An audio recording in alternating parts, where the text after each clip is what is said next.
할렐루야. 예, 반갑습니다.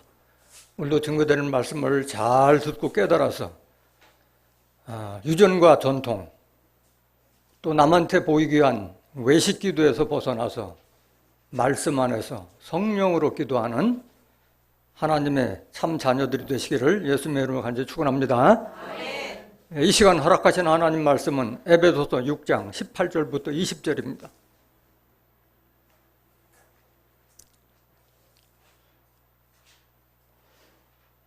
모든 기도와 간구로 하되 무시로 성령 안에서 기도하고 이를 위하여 깨어 구하기를 항상 힘쓰며 여러 성도를 위하여 구하고 또 나를 위하여 구할 것은 내게 말씀을 주사 나로 입을 벌려 복음의 비밀을 담대히 알리게 하옵소서 할 것이니 이 일을 위하여 내가 쇠사슬에 매인 사신이 된 것은 나로 이 일에 당연히 할 말을 담대히 하게 하려 하심이니라. 에베소서 6장 18절부터 20절까지 봉독해 드렸습니다. 봉독해 드리는 말씀을 통해서 새벽 기도의 유전과 전통에서 벗어나라라는 제목으로 말씀을 증거하도록 하겠습니다. 새벽 기도의 유전과 전통에서 벗어나라. 여러분들이 오해하면 안 됩니다. 새벽 기도 자체를 벗어버리라는 뜻이 아니에요. 새벽 기도는 반드시 교회에 가서 하는 것이라고 하는 그런 잘못된 인식과 기도가, 새벽에 드리는 기도가 교회에서 단체로 하는 기도회와 또는 새벽 예배로 변질돼서 당연히 새벽 기도는 교회에서 드리는 것이고 그 기도가 나와 하나님과의 1대1이 아니라 기도회가 돼가지고 통성 기도하고 돌아가면서 기도하고 거기다 덧붙여서 예배까지 해서 가는 시간 오는 시간 또 그 기도하는 시간이 나하고 1대1의 관계가 아니라 여러 사람들과 같이 하다 보니까 정말 하나님하고 1대1의 대면 관계가 안 되는, 그런데 이런 것을 당연시하고 새벽 기도에 참석하지 않는 사람은 믿음이 적은 자라고 여기거나 또는 이건 잘못된 교회다, 이단시하는 그런 유전과 전통에서 벗어나라는 뜻인 줄로 믿습니다. 유전과 전통은 좋은 것도 있지만은 나쁜 것이 많아요. 또 유전과 전통은 하나님의 말씀은 진리가 아니에요. 사람이 만든 제도예요. 유전과 전통이라는 것은 그것이 언제 만들어졌고 왜 하는가 이것도 알기 전에 그냥 습관적으로 따라하는 거예요. 옛날부터 해왔기 때문에 그저 하는 거예요. 예를 들자면 오늘날 유전과 전통은 뭐냐, 무조건 교회 나왔는데 죄인이라고 하는 거예요. 또 종이라고 하고 또 새벽 기도를 해야만 되고 금식 기도를 해야만 되고 사도신경을 해야만 그게 예배라, 참 예배라고 인식하는 이런 걸 얘기하는 거예요. 오늘은 이거는 다 얘기할 수는 없고 새벽 기도에 대해서만 말씀을 드리려고 합니다. 유전과 전통은 사람이 만든 제도예요. 그래서 유전과 전통을 따르다 보면 하나님 말씀하고 반하는 것이 많아서 마찰이 많이 일어나게 됐어요. 그래서 그 당시 예수님 당시에도 율법을 믿고 있는 유대인과 하나님의 말씀을 받은 예수님과는 계속 부딪힐 수밖에 없었던 거예요. 뭐에 대해서 얘기하느냐? 왜 너희들은 손도 안 씻고 떡을 먹느냐? 또는 왜 사도 요한의 제자들과 우리들은 금식하는데 너희들은 왜 금식하지 않느냐? 또 왜 안식일에 병을 고치고 안식일에 밀밭에 들어가서 밀을 비벼 먹고 하느냐? 이거 가지고 따진 거예요. 그때마다 예수님께서 말씀하시기를 책망하잖아요. 너희가 유전과 전통을 지키려고 하나님의 계명을 잘 잊어버리는구나. 그걸 책망하셨어요. 그 말씀 한번 보시겠습니다. 마가복음 7장 1절. 마가복음 7장 1절. 바리새인들과 또 서기관 중 몇이 예루살렘에 와서 예수께 모였다가 그의 제자 중 몇 사람의 부정한 손, 곧 찢지 아니한 손으로 떡 먹는 것을 보았더라. 바리새인들과 모든 유대인들이 장로들의 유전을 지켜 손을 부지런히 씻지 않으면 먹지 아니하며 또 시장에서 돌아와서는 물을 뿌리지 않으면 먹지 아니하며 그 외에도 여러 가지를 지켜오는 것이 있으니 잔과 주발과 놋그릇을 씻음이로라. 이에 바리새인과 서기관들이 예수께 묻되 어찌하여 당신의 제자들은 장로들의 유전을 준행치 아니하고 부정한 손으로 떡을 먹나이까?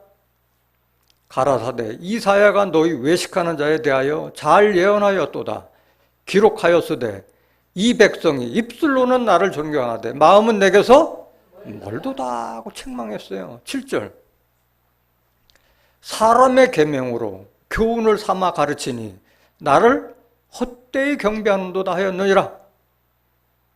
너희가 하나님의 계명은 버리고 사람의 유전을 지키느니라 말씀하셨어요. 그 사람의 유전과 전통을 지키다 보니까 하나님의 계명, 하나님의 말씀하고는 상반된 것을 지키고 있다는 얘기예요. 그걸 책망했어요. 예수님께서는 자세히 말씀드렸어요.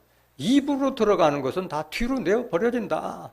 근데 입에서 나오는 그 악한 마음과 죄악, 그것이 악하다고 했지 입으로 들어가는 것이 나쁘다고 하지 않은 거예요.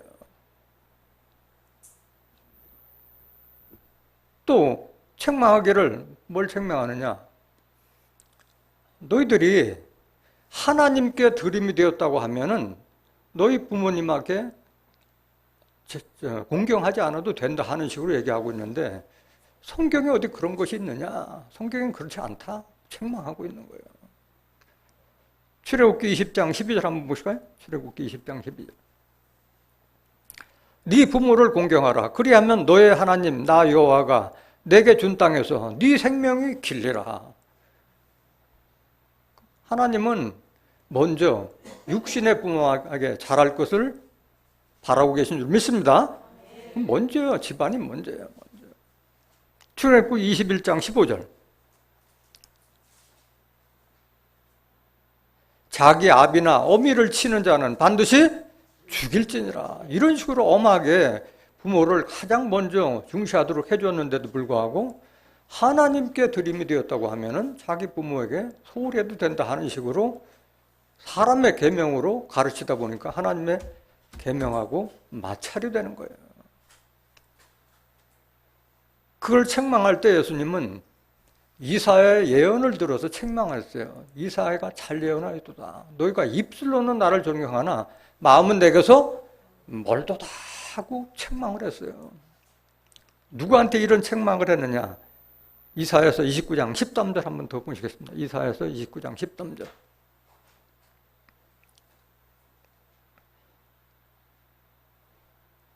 이사야서 29장 13절.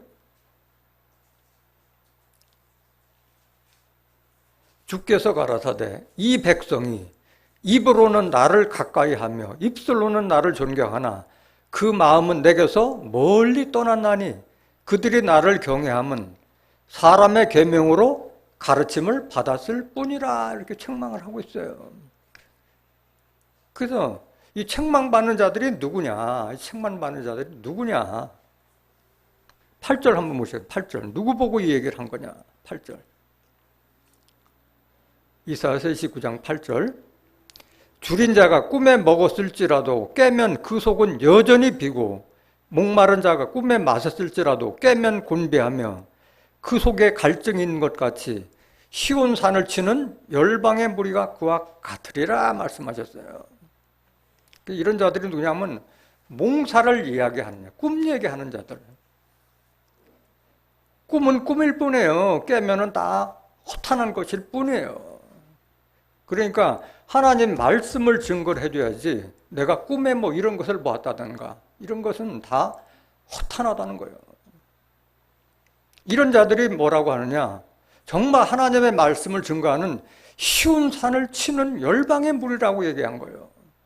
그런데 그렇게 그런 자들이 꿈 얘기하는 자들이 시온산에 대해서 자기 교인들에게 정확하게 알려주지를 못하고 있는 거예요. 시온산이 뭔지, 시온산이 어디인지, 시온산 물어보면은 아는 사람이 없어요. 하나님이 버렸다가 다시 찾은 곳이 시온이요 예루살렘인 줄로 믿습니다. 스가랴서 8장 3절 한번 보시겠습니다. 시온이 어딘지. 그 시온을 자꾸 비방하는, 친다는 것은 뭐 손으로 친다 이것이 아니라 말씀으로 너희들 잘못됐다, 너희들 이단이다, 이걸 말하는 거예요. 나 여호와가 말하노라, 내가 시온에 돌아왔은즉. 하나님 어디로 돌아오셨어요? 시온에 돌아왔은즉 예루살렘 가운데 거하리니. 예루살렘은 뭐다? 진리의 성비라 일컫겠고 만군의 여호와의 산은 성산에 일컫게 되리라. 시온산은 하나님 임하는 산이, 성산, 거룩한 산이 된다는 거예요. 하나님이 계시기 때문에 시온과 예루살렘이 시온산이요 성산인 줄 믿습니다. 하나님이 계시기 때문에 그곳이 거룩한 곳이라는 거예요. 하나님은 많은 야곱의 12아들들 중에서도 오직 시온과 시온산과 유다를 택했다고 말씀하셨어요. 시편 78장 68절. 시편 78장 68절. 오직 유다 지파와 그 사랑하시는 시온산을 택하시고. 여기 시편 78장에 보면은 여러 지파들이 나와요. 그 중에서 대표적으로 유다 지파와 그 사랑하신 시온산을 택하시고 되어 있어요. 하나님께서는 시온산을 택하셨다는 것을 깨닫기를 원합니다. 이 시온산에서 어떤 역사가 이루어졌냐? 하나님의 뜻이 이루어질 때 그 시온산을 비웃고 비방하는 자들이 다 시온산에 예물을 가지고 찾아오는 곳이 시온산인 줄 믿습니다. 이사야서 18장 7절. 이사야 18장 7절. 그때 강들이 흘러 나누인 나라에 장대하고 준수하며 시초부터 두려움이 되며 강성하여 대적을 받는 백성에게서 만군의 여호와께 드릴 예물을 가지고 만군의 여호와의 이름을 두신 곳 어디에 이르리라? 시온산에 이르리라. 시온산을 비방하는 자들이 나중에는 시온산으로 예물을 가지고 찾아올 것이라고 말씀하셨어요. 한 말씀 더 보시겠습니다. 스가랴서 8장 22절. 스가랴서 8장 22절.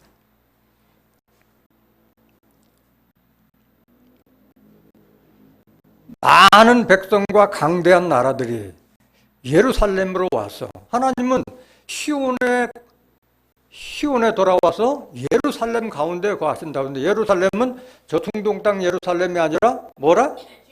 진리의 성읍, 진리의 말씀, 하나님의 말씀이 나오는 그곳으로 와서 만군의 여호와를 찾고 여호와께 은혜를 구하리라. 만군의 여호와가 말하노라. 그날에는 방언이 다른 열국 백성 10명이 유다 사람 하나의 옷자락을 잡을 것이라. 곧 잡고 말하기를 하나님이 누구와 함께 하심을 드러나니? 너희와 함께 시온과 예루살렘과 하나님이 함께 하심을 드러나니 우리가 너희와 함께 가려 하리라 하시니라. 이런 역사가 이루어질 줄 믿습니다. 그것이 시온과 예루살렘입니다. 왜 그러냐? 하나님의 말씀이 시온과 예루살렘에서 증가하기 때문에 그래요. 말이래. 이 세상 끝에 대해서는 하나님의 전의 산이 모든 산들의 꼭대기에 있다고 그랬어요. 그 교회의 위치가 높다는 것이 아니라 하나님 교회에서 나오는 말씀의 차원이 가장 높다는 뜻인 줄로 믿습니다. 미가서 4장 1절 한번 보시죠. 미가서 4장 1절. 말일에 이르러는 여호와의 전의 산이 산들의 꼭대기에 굳게 서며 작은 산들 위에 뛰어나고 민족들이 그리로 몰려갈 것이라. 하나님의 산이 산 꼭대기에 있다고 그랬어요. 여기에 산은 우리가 눈으로 볼 수 있는 흙으로 쌓인 산을 말하는 거예요? 영적 산을 말하는 거예요? 영적 산을 말하는 거예요. 에스겔서 6장 3절에 보면 이르기를 이스라엘 산들아 주 여호와의 말씀을 들으라. 산이 무슨 하나님 말씀을 들어요? 산은 교회나 종교단체를 상징하고 있다는 것을 깨닫기를 원합니다. 하나님이 계시는 산이 가장 높다고 하는 말씀이에요. 미가서 4장 1절 다시 한번 보십시오. 말일에 일어나는 여호와의 전의 산이 산들의 꼭대기에 굳게 서며 작은 산들 위에 뛰어나고 민족들이 그리로 몰려갈 것이라. 왜 몰려가느냐? 곧 많은 이방이 가며 이르기를 오라 우리가 여호와의 산에 올라가서 야곱의 하나님의 전에 이르자. 그가 그 도로 우리에게 가르치실 것이라. 우리가 그 길로 행하리라 하리니 이는 율법이 어디에서 나오며? 시온에서 나오며. 율법은 구약 성경 자체도 율법이라고 하고 모세 10계명도 율법이라고 하고 성경 자체를 율법이라고 비유하고 있어요. 여호와의 말씀이 어디에서 나온다? 여호와의 말씀이 예루살렘에서 나올 거야. 그래서 예루살렘이 진리의 성이 되는 줄 믿습니다. 그런 하나님의 말씀이 나오는 곳을 새벽 기도를 하지 않는다, 사도신경을 하지 않는다 해서 비방하는 자들이 바로 이런 자들이라는 거예요. 그들은 다 소경이 되고 비틀거린다고 말씀하셨어요. 다시 한번 보겠습니다. 이사야서 29장 8절. 줄인 자가 꿈에 먹었을지라도 깨면 그 속은 여전히 비고 목마른 자가 꿈에 마셨을지라도 깨면 곤비하며 그 속에 갈증이 있는 것 같이 시온 산을 치는 열방의 무리가 그와 같으리라. 9절. 너희는 놀라고 놀라라. 너희는 소경이 되고 소경이 되라. 그런 비방하는 자들이 소경이 되라는 거예요. 소경이 되라. 그들의 취함이 포도주로 인함이 아니며 그들의 비틀거림이 독주로 인함이 아니라. 포도주나 독주를 먹어서 비틀거리는 것이 아니라 뭐 때문에 그러냐? 대저 여호와께서 깊이 잠들게 하는 신을 너희에게 보서. 잠들게 한다는 것은 육신적인 잠에 영적인 잠에 영적인 잠을 자게 하고 있다는 거예요. 깊이 잠들게 하는 신이라는 것은 다른 말로 말하면 영을 줬다는 거예요. 영을, 잠들게 하는 영을 너희에게 부어져서 너희의 눈을 감기셨으니. 눈을 감겼으니까 보여 안 보여? 그 성경을 보여줘도 못 믿고 들려줘도 못 믿는 거예요. 눈은 뭐예요? 선지자예요. 눈은 먼저 깨달았다고 하는, 먼저 안다고 하는 목사나 신부나 돈도사나 이런 사람들이 눈이 감겼기 때문에 그 백성들 다 잠들게 하고 비틀거리는 줄 믿습니다. 11절.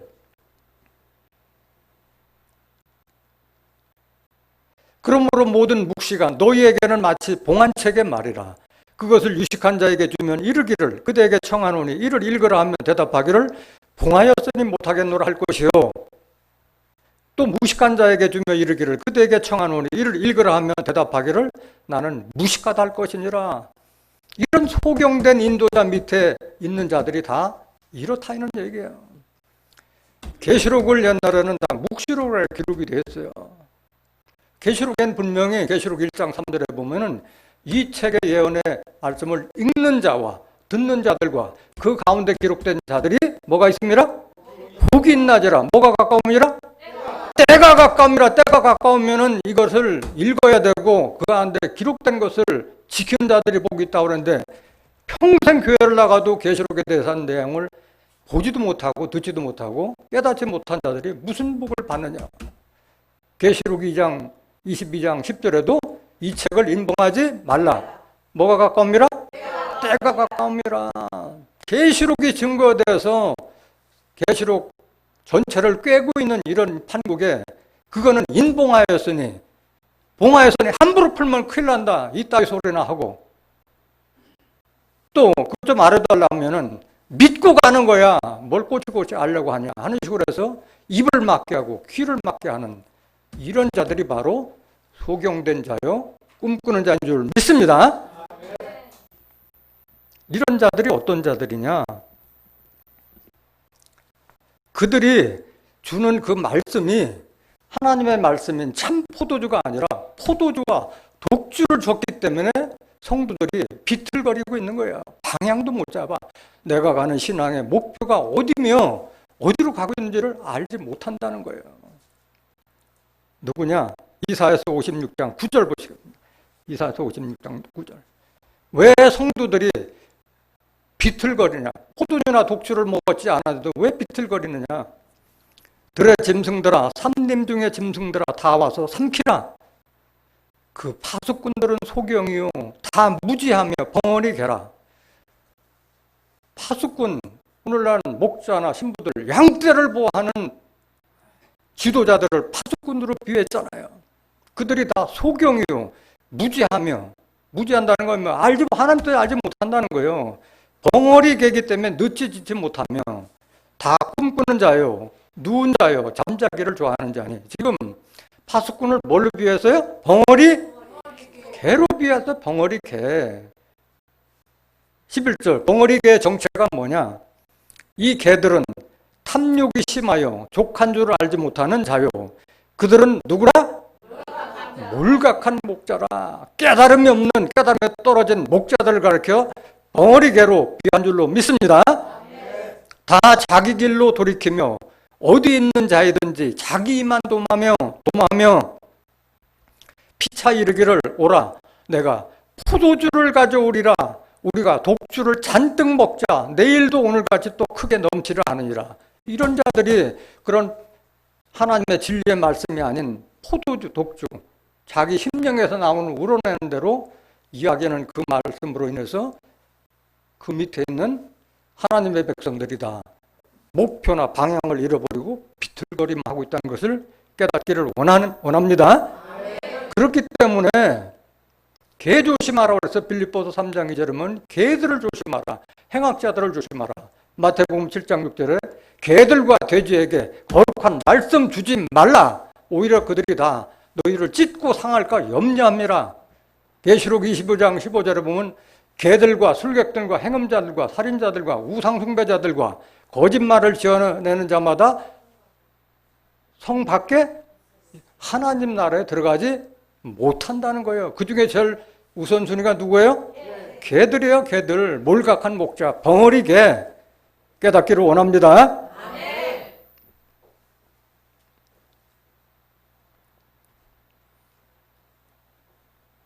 또 이 예수님 때 이 외식하는 그 유전과 전통 때문에 부딪힌 것이 또 있어요. 왜 금식하지 않느냐? 왜 안식일 지키지 않느냐? 그때 예수님께서 뭐라고 말씀하셨는지 한번 보시겠습니다. 이 마가복음 2장 18절. 마가복음 2장 18절. 요한의 제자들과 바리새인들이 금식하고 있는지라 혹이 예수께 와서 말하되 요한의 제자들과 바리새인의 제자들은 금식하는데 어찌하여 당신의 제자들은 금식하지 아니하나이까? 이렇게 따졌을 때 예수님께서 뭐라고 답변하시냐? 예수께서 저에게 이르시되 혼인집 손님들이 신랑과 함께 있을 때 금식할 수 있느냐? 신랑과 함께 있을 동안에는 금식할 수 없나니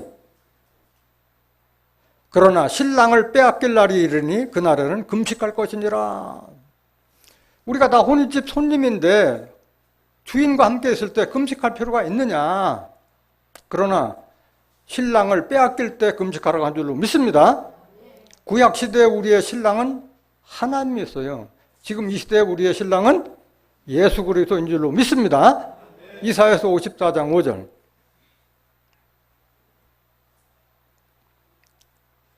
이는 너를 지으신 자는 내 남편이시라. 그 이름은 만군의 여호와시며 네 구속자는 이스라엘의 거룩한 자시라. 온 세상의 하나님이라 칭함을 받으실 것이며. 구약시대는 하나님이 우리의 남편이었던 줄로 믿습니다. 지금 이 시대는 그리스도가 우리의 남편이에요. 고린도후서 11장 2절.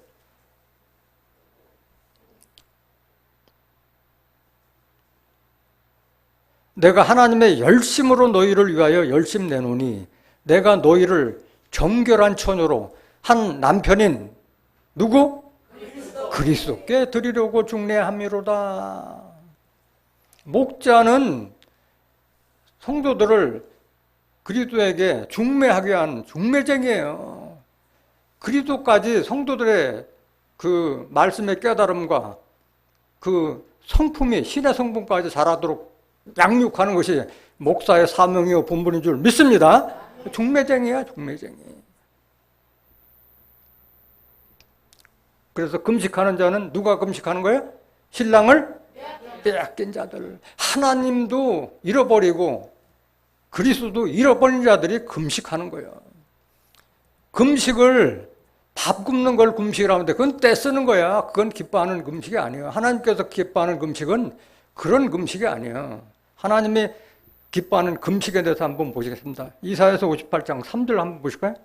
이사야서 58장 3절. 금식을 아무리 열심히 오래 한다 하더라도 하나님께서 기뻐하는 금식이 아니면 70년간 금식할지라도 돌아보지 않는다고 말씀하셨어요. 스가랴서 7장 5절에도 보면 너희가 70년간 금식한 게 나를 위하여 한 것이냐 나를 위하여 한 거야. 너희의 먹고 마심이 아니냐고 질책하셨어요. 이르기를 우리가 금식하되 주께서 보지 아니하시면 어찌 미오며 우리가 마음을 괴롭게 하되 주께서 알아주지 아니하시면 어찌 미니까 하느니라. 보라 너희가 금식하는 날에 뭐한다? 오락을 찾아 얻으며 온갖 일을 시키는도다. 4절 보라 너희가 금식하면서 뭐하며? 다투며 싸우며 악한 주먹으로 치는도다. 너희의 오늘 금식하는 것은 너희 목소리로 상달케 하려 하는 것이 아니라 이것이 어찌 나의 기뻐하는 금식이 되겠으며 이것이 어찌 사람의 마음을 괴롭게 하는 날이 되겠느냐. 그 머리를 갈대같이 숙이고 굵은 배와 재를 펴는 것을 어찌 금식이라 하겠으며 여호와께 연락될 날이라 하겠느냐. 연락이라는 것은 하나님께서 기뻐 받으신다는데 기뻐 받는다 안 받는다? 안 받는다. 금식하는 날 다투고 싸우면서 금식해봐야 소용이 있다 없다? 없다. 6절 하나님께서 기뻐하는 금식이 뭐냐? 나의 기뻐하는 금식은 흉악의 결박을 풀어주며 멍에의 줄을 끌어주며 압제당하는 자를 자유케 하며 모든 멍에를 꺾는 것이 아니겠느냐. 얽매임이 없도록 자유케 하는 것이 하나님께서 기뻐하는 금식인 줄 믿습니다. 갈라디아서 5장 1절에도 너희가 다시는 종의 멍에를 매지 말라. 율법의 멍에 세상의 멍에 그거 보시라고 그랬어요. 7절 또 줄인 자에게 내 식물을 나눠주며 유리하는 빈민을 내 집에 들이며 벗은 자를 보면 입히며 또 내 골육을 피하여 스스로 숨지 아니하는 것이 아니겠느냐. 이렇게 책망하고 있는 거예요. 그 밑에 부분은 여러분들 집에서 다시 자세하게 읽어보시기 바랍니다. 또 뭐 가지고 책망하느냐? 왜 안식일 지키지 않느냐 말씀하셨어요. 안식일이 사람이 안식일을 위하여 있는 거예요? 아니면 안식일이 사람을 위해 있는 거예요? 사람을 위해서 있는 거예요, 안식일도. 그런데 주객이 전도돼서 사람보다 안식일의 우선을 고집하는 자들이 바로 율법사 바리새인들, 유대인들이었어요. 마가복음 2장 24절.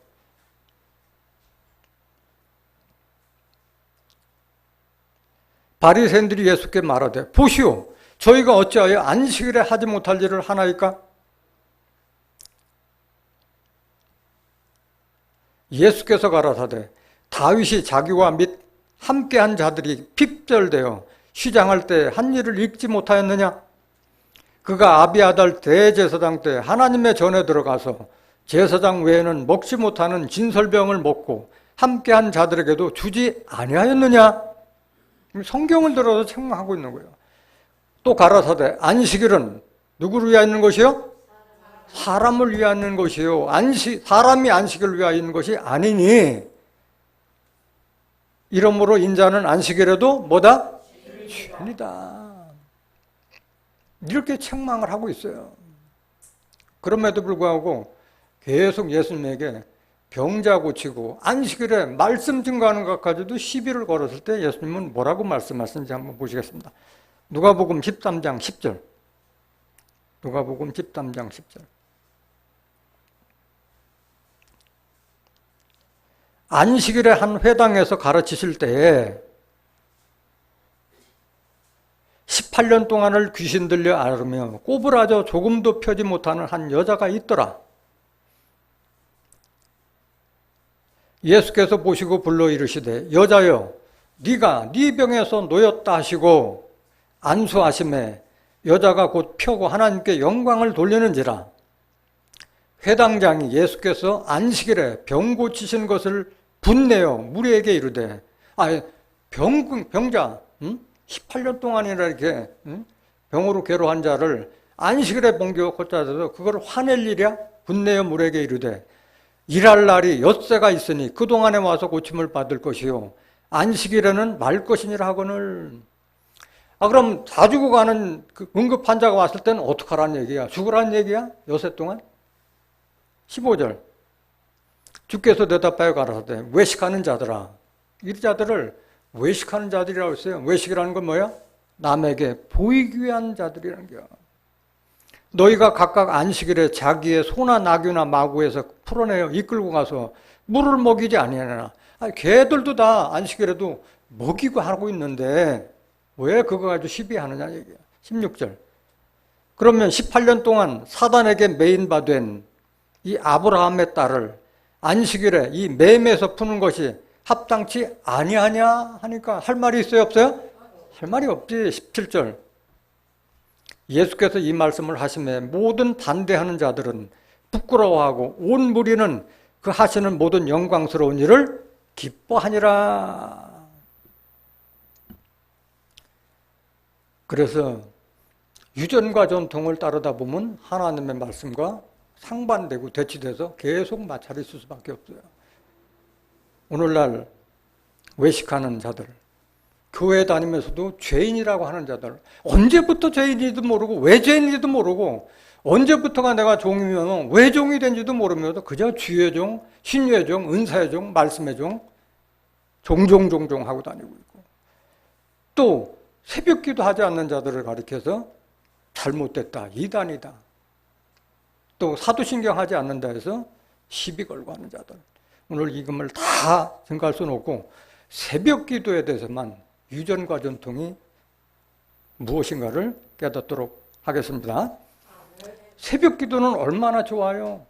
모두가 잠든 새벽에 가장 먼저 일어나서 다른 사람들과 먼저 만나기 전에 가장 먼저 하나님께 경건한 마음으로 두 손 모아서 하나님과 1대1의 대면으로 간구하고 하나님의 말씀을 묵상하고 하면 얼마나 바람직하냐. 그런데 이것이 새벽기도가 교회에서 드리는 것으로 변질돼서 반드시 교회에 가자면은 오금 준비하느라고 일어나서 준비하고 오고 가는 그런 시간까지 하면은 가까운 사람은 뭐 관계가 없겠지만은 먼 사람들은 1시간 뭐 2시간도 소비해서 가고 있어요. 그러면은 그렇게 시간도 많이 낭비될 뿐만이 아니라 그러면 교회라는 곳에서 새벽 기도하기에 좋으냐? 그렇지 않다는 거예요. 왜? 하나님과의 1대1의 관계가 안 되고 여러 사람이 있다 보니까 본의 아니게 좋은 하나님과 1대1의 대면 그런 환경이 아니라는 거예요.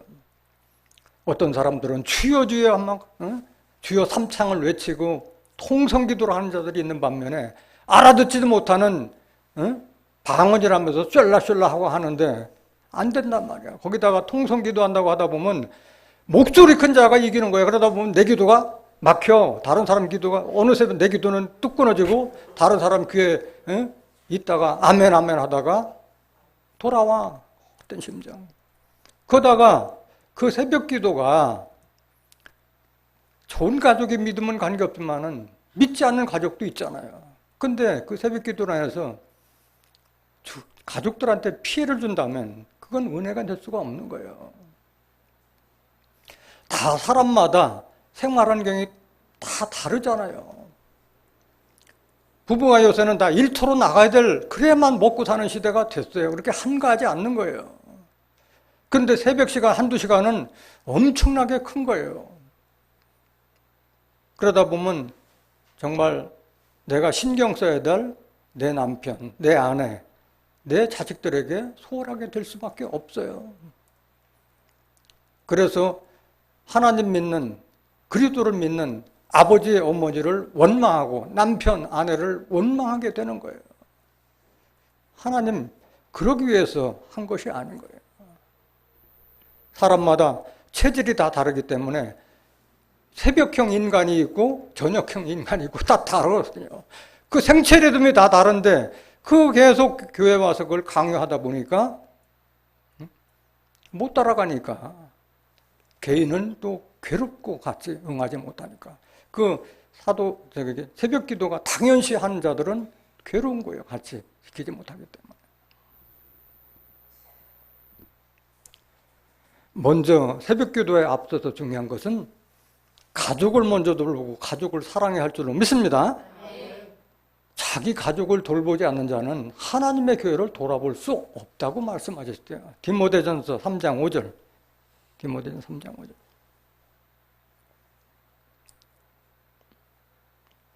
사람이 자기 집을 다스릴 줄 알지 못하면 어찌 하나님의 교회를 돌아보리요. 잘 들어야 돼요, 우리가. 하나님은 인애를 원하고 제사를 원치 아니하고 재물보다도 번제보다도 하나님 뜻을 알기를 원한다고 말씀하셨어요. 하나님의 뜻은 먼저 가족이 우선이라는 거예요. 그래야만이 그게 은혜가 돼서 가족들도 구원할 수 있는 것이지. 믿지 않는 가족들 입장에 봤을 때는 믿고 괘씸한 거예요. 새벽 기도라고 매달리는 자들이 믿고 괘씸한 거예요. 그럼 무슨 전도가 되겠어요? 그런 가운데서. 한 구절 더 보겠습니다. 베드로전서 3장 1절. 베드로전서 3장 1절.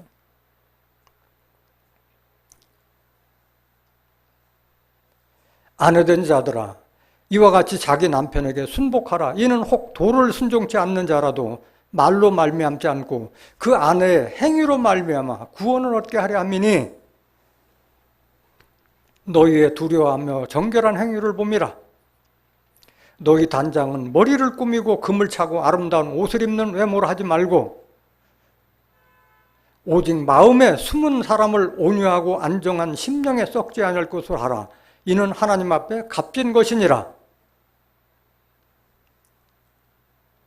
전에 하나님께 소망을 두었던 거룩한 부녀들도 이와 같이 자기 남편에게 순복함으로 자기를 단장하였나니 사라가 아브라함을 주라 칭하여 복종한 것 같이 너희가 뭘 행하고?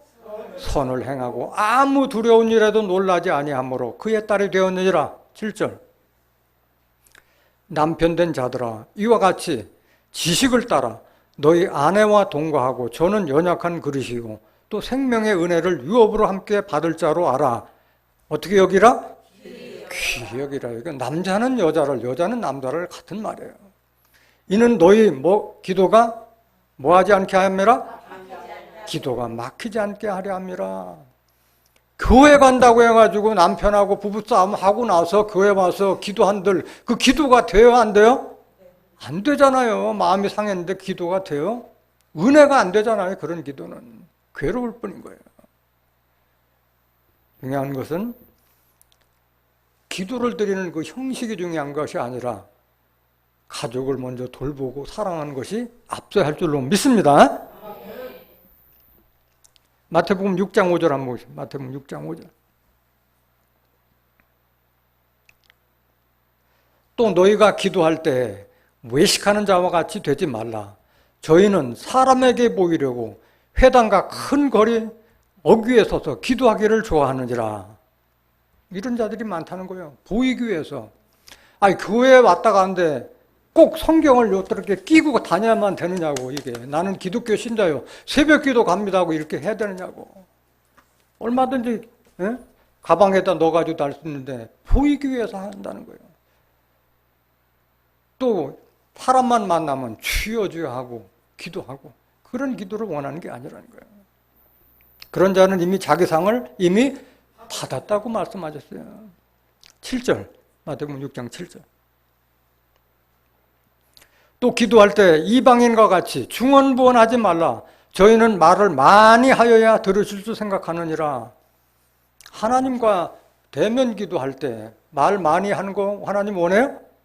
하나님은 우리가 기도하지 않아도 우리의 중심과 폐부를 살피고 계시다고 그랬어요.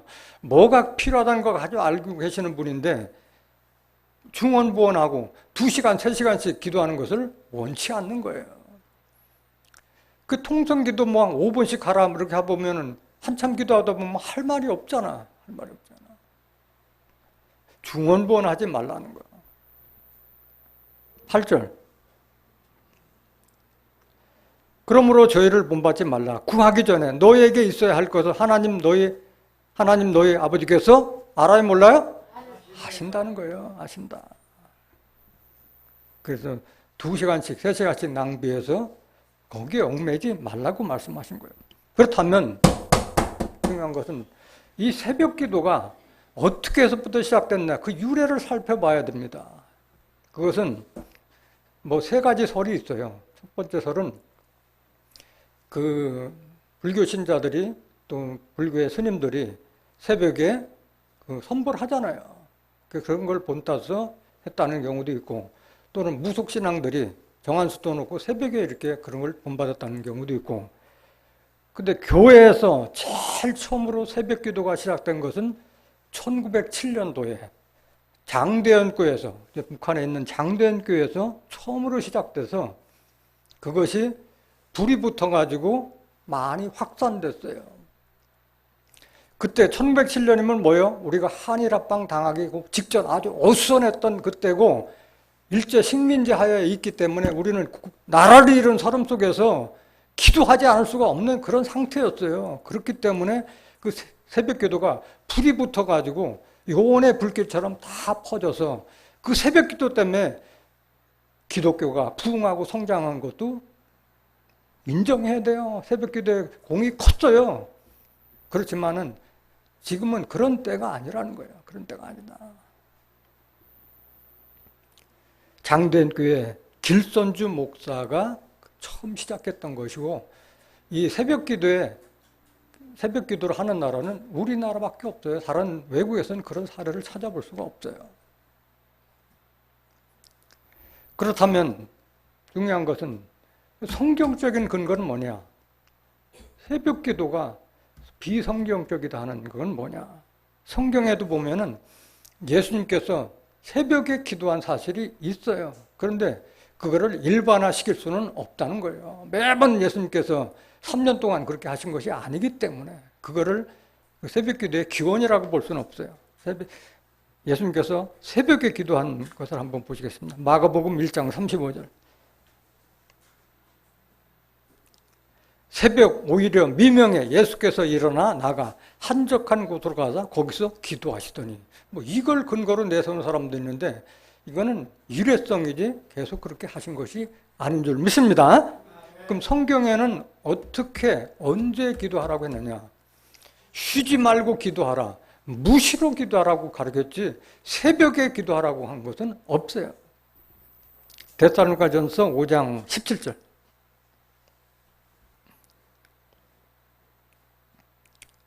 어떻게 기도하라? 쉬지 말고 기도하라. 어떻게 쉬지 말고 계속 일상할 수가 있어요. 그러니까 기도는 일상화돼야 되는데, 일상화되는데 남한테 보이겠다 그러면 계속 교회 와서 살아라는 얘기야? 그거 아니잖아요.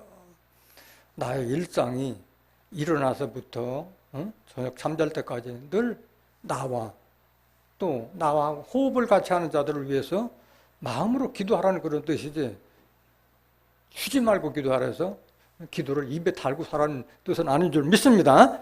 그 말씀 보세요. 에베소 6장 18절. 에베소 6장 18절. 모든 기도와 간구로 하되 어떻게? 무시로. 무시라는 것은 시와 때가 따로 없다 이거예요. 새벽이든 점심이든 저녁이든 상관없이 무시로 성령 안에서 기도하고, 기도 안에서 하는데 무슨 기도가 돼야 돼? 성령 안에서 하는 기도가 필요한 거예요. 이를 위하여 깨어 구하기를 항상 힘쓰며 여러 성도를 위하여 구하고, 19절. 또 나를 위하여 구할 것은 내게 말씀을 주사 나로 입을 벌려 복음의 비밀을 탐대히 알리게 하옵소서 할 것이니, 이걸 위해서 기도하는 사람이 얼마나 되느냐는 얘기예요. 다 내 남편, 내 자식 잘 되라고 그걸 위해서 기도하고 있잖아요. 하나님의 의와 하나님의 나라를 위해서 기도하는 자들이 얼마나 되냐고. 그래서 기도 시간은 반드시 쉬지 말고 기도하라, 무시로 하라지 새벽 기도로 한정되지 않았다는 것을 깨닫기를 원합니다. 그 다음에 장소예요. 장소가 꼭 성전에 와서 해야 되느냐? 참으로 하나님의 성전은 이 건물이에요? 우리 마음이에요? 우리 마음이에요. 고린도서 3장 16절에 너희가 하나님의 성전이 그럴까? 하나님의 성령이 너희 안에 거하는 것을 알지 못하느냐? 내가 성전인 거예요. 내가 하나님과 1:1 대면 기도가 중요한 것이지 교회에서 하는 것이 그 참다운 기도가 아니라는 거예요. 기도 장소. 골방에서 기도하라고 그랬어요. 골방에서. 골방이면은 꼭 물리적으로 만든 입체적인 그 공간을 말하는 것이 아니라 하나님과 나와 1:1의 관계를 유지할 수 있는 것이 바로 공간인 줄 믿습니다. 설사 시끄러운 교회 와도 다른 거 다 귀를 막아버리고 하나님과 1:1의 공간을 유지한다면 그건 골방이 될 수 있는 거예요. 근데 골방이라 하더라도 남편하고 아내하고 싸워가지고 가슴에 불화가 치미는데 거기서 기도한다고 쭈그려 앉아 있어 봐야 그 참담 기도가 될 수 있느냐? 그렇지 않다는 거예요.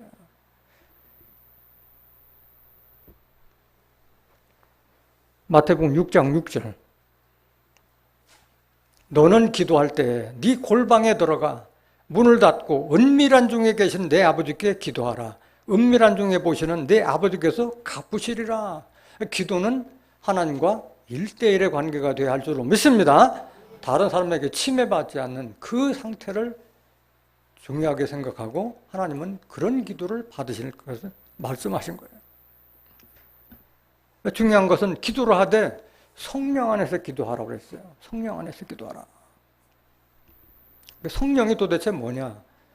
말씀 안에서 진리의 말씀에 입각한 그런 기도가 돼야지 입으로 중언중언해서 창세부터 계시록까지 뭐 자기 들은 지식 가지고 이것저것 나열해서 한다 해서 그게 기도가 아니라는 거예요. 성령에 입각한 기도. 요한일서 5장 7절. 성령 안에서 기도하라는 게 뭐냐?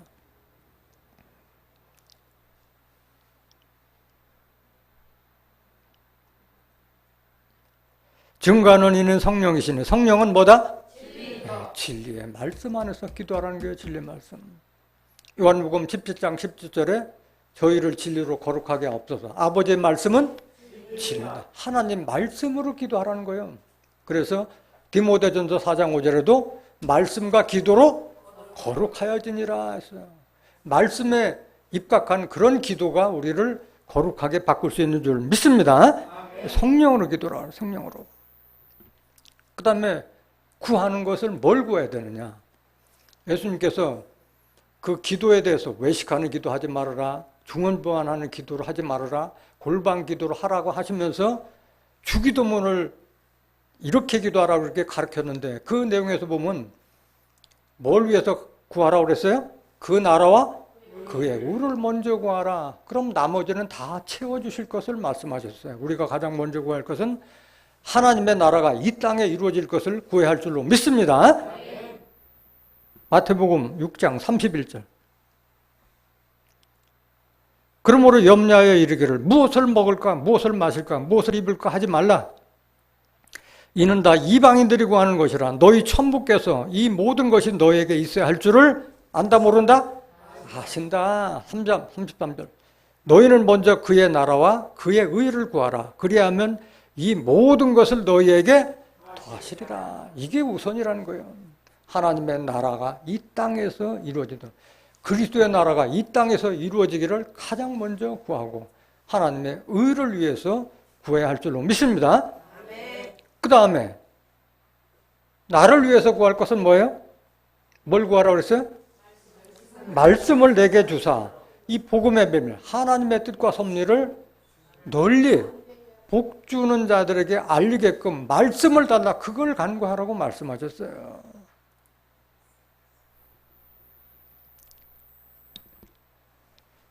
말씀을 달라는 것이 뭐냐? 에베소서 6장 13절. 에베소서 6장 13절. 그러므로 하나님의 전신갑주를 취하라.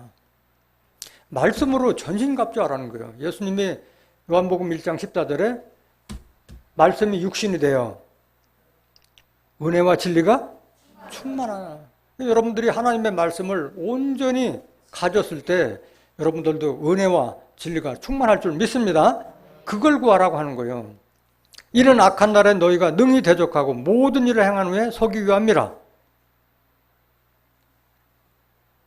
그런즉 서서 진리로 너희 허리띠를 띠고 의의 흉배를 붙이고 평안의 복음에 예비한 것으로 신을 신고 모든 것 위에 믿음의 방패를 가지고 이로써 능히 악한 자의 모든 화전을 소멸하고 구원의 투구와 성령의 검 곧 뭘 가지라?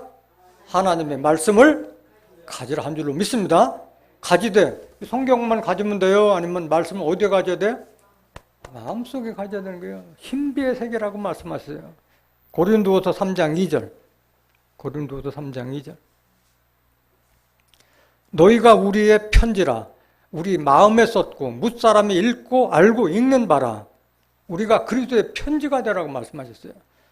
너희는 우리로 말미암아 나타난 그리스도의 편지니 이는 먹으로 쓴 것이 아니요 오직 살아계신 하나님의 영으로 한 것이며 또 돌비에 쓴 것이 아니요 오직 육의 신비에 한 것이라. 하나님의 말씀을 마음속에 새겨할 줄로 믿습니다.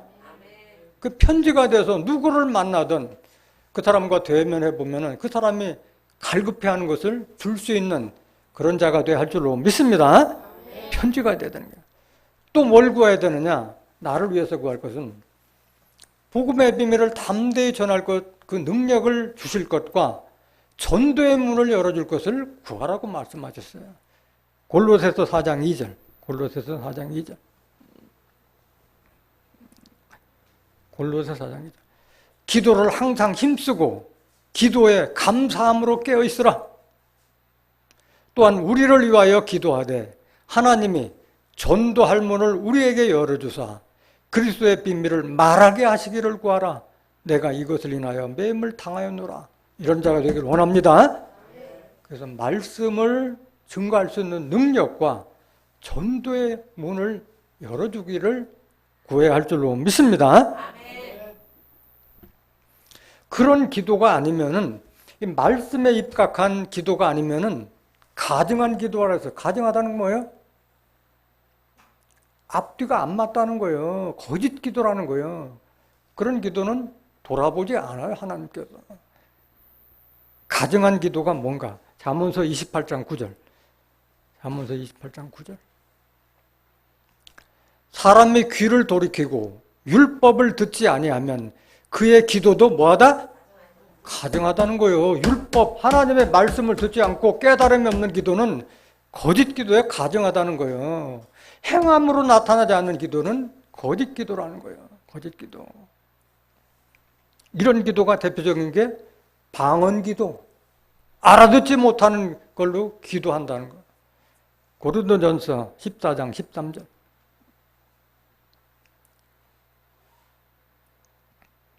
고린도전서 14장 13절.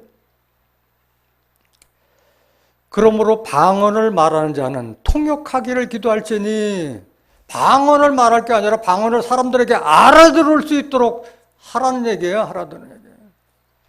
오늘 14장 19절에 보면 깨달은 말씀 5마디가 1만 마디 방언보다 낫다고 말씀하셨어요. 알아듣도록 기도해야 되는 거예요. 알아듣도록. 14절.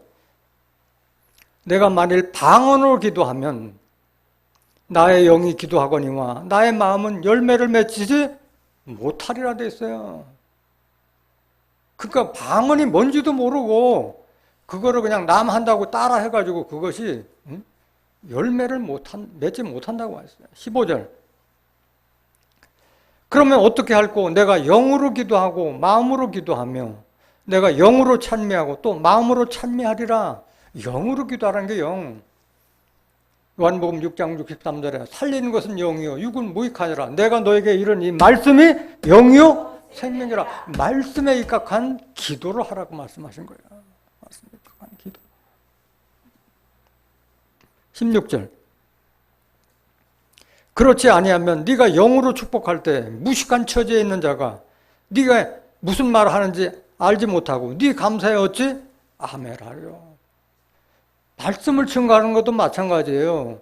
알아들을 수 있게끔 성경적으로 증거했을 때 여러분들이 아멘 할 수 있는 것이지, 그냥 목사가 증거한 데서 아멘 나오는 거 아니잖아요. 하나님의 말씀을 옳다 해서 아멘 하는 거지 그냥 형식적으로 하는 게 아니잖아요. 아멘은 하나님의 말씀이 옳습니다, 맞습니다 할 때 아멘 하는 거예요.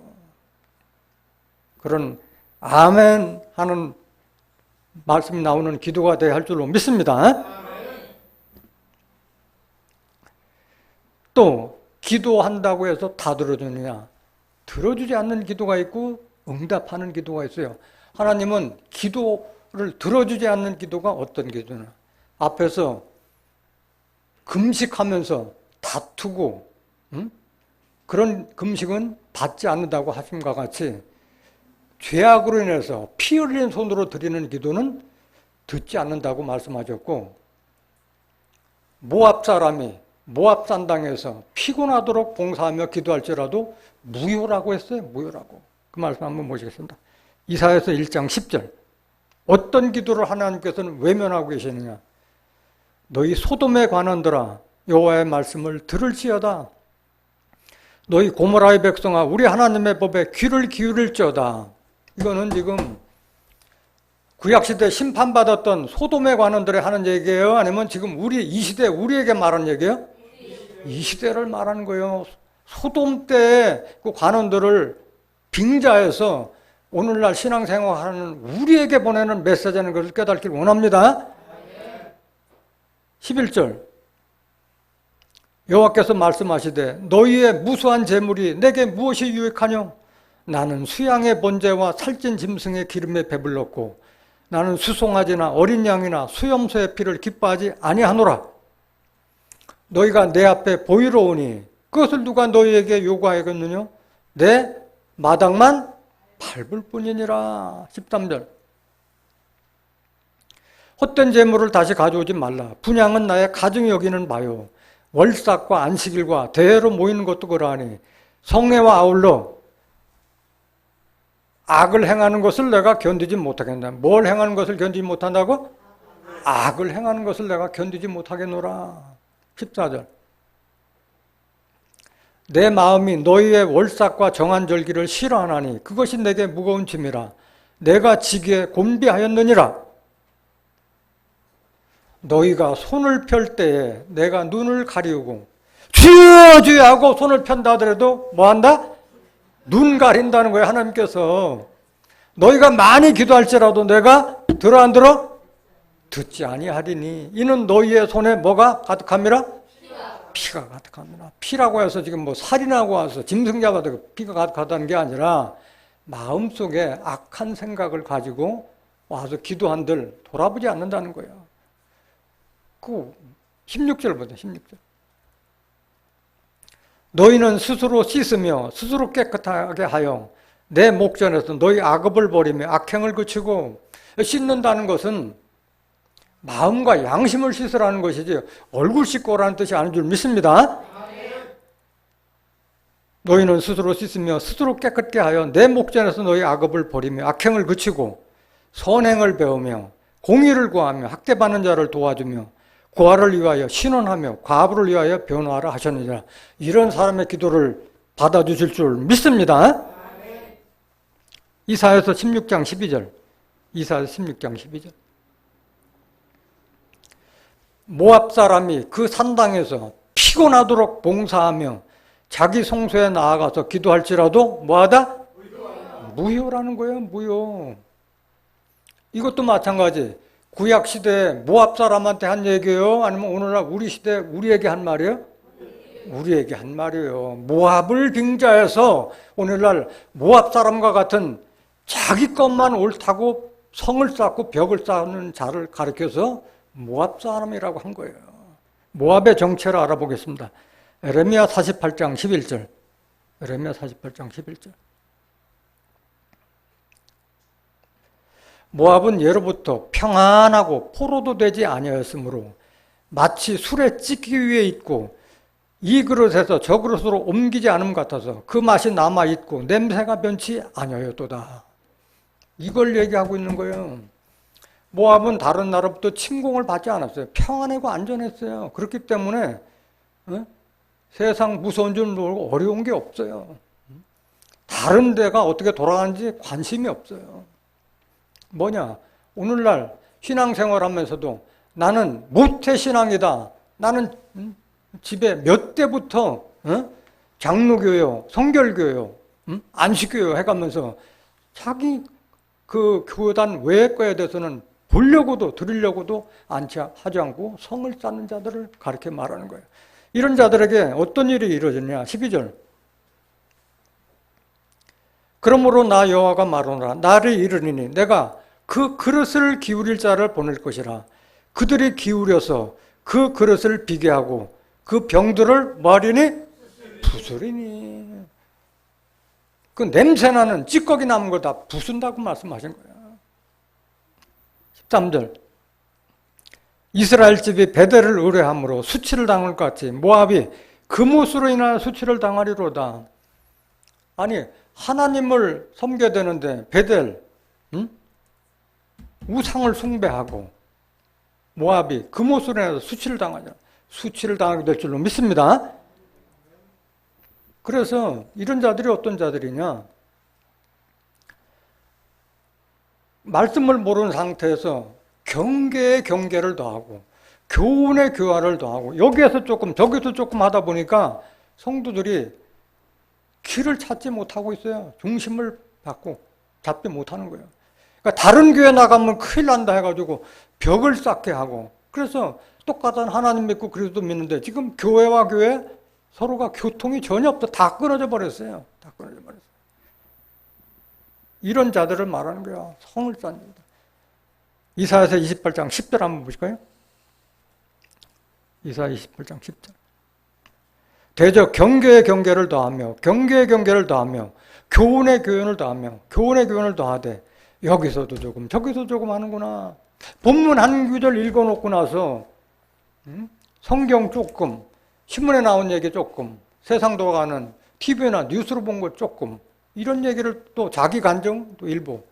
그러니까 도대체 하나님의 뜻이 무엇인지 창세기부터 계시록까지 다 말씀은 꿰어져 있는데 그걸 깨닫지 못하니까 비틀거림하고 있는 거예요.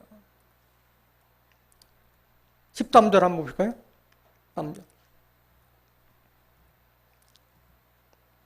여호와께서 그들에게 말씀하시되 경계에 경계를 더하며 경계에 경계를 더하며 교훈에 교훈을 더하며 교훈에 교훈을 더하고, 여기서도 조금 저기서도 조금 하사 그들로 가다가 뒤로 넘어져 부러지며 걸리며 잡히게 하시리라. 다 걸리고 자빠지고 넘어지고 있다는 거예요. 그러니까 여기저기 뺏기고 이단에 다 뺏기고. 14절. 이런 자들이 뭐라고 외치느냐? 그러므로 예루살렘에 있는 이 백성을 치료하는 너희 경만한 자여, 여호와의 말씀을 들으라. 경만한 자는 게 뭐야?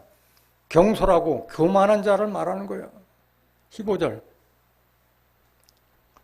너희 말이 우리는 사망과 언약하여, 뭐하고 언약해요? 사망하고 언약했다. 음부와 맹약하였은즉 넘치는 재앙이 위험할지라도 우리에게 미치지 못하리니 우리는 거짓으로 우리 피난처를 삼았고. 뭘로 피난처를 삼아? 거짓으로 피난처를 삼았고 허유 아래 우리를 숨겼음이라는도다. 깨닫기를 원합니다. 아멘. 이런 기도 들어줘요, 안 들어줘요? 안 들어주신다는 거예요. 그럼 누구의 기도를 들어주느냐? 의인의 기도를 들어주신다고 말씀하셨어요. 하나님은 의인의 기도에 응답하고 의인의 기도는 역사하는 힘이 크다라고 말씀하셨어요. 잠언서 15장 29절. 잠언서 15장 29절. 여호와는 악인을 멀리하시고 의인의 기도를 들으시나. 하나님 누구의 기도 들어요? 의인의 기도를 들어요. 의인의 기도. 의인의 기도는 역사하는 힘이 크다고 말씀해요. 엘리야와 같이 기도함으로 3년 동안 우루가 내리지 않을 정도의 그 정도 능력 있는 기도였어요. 야고보서 5장 15절.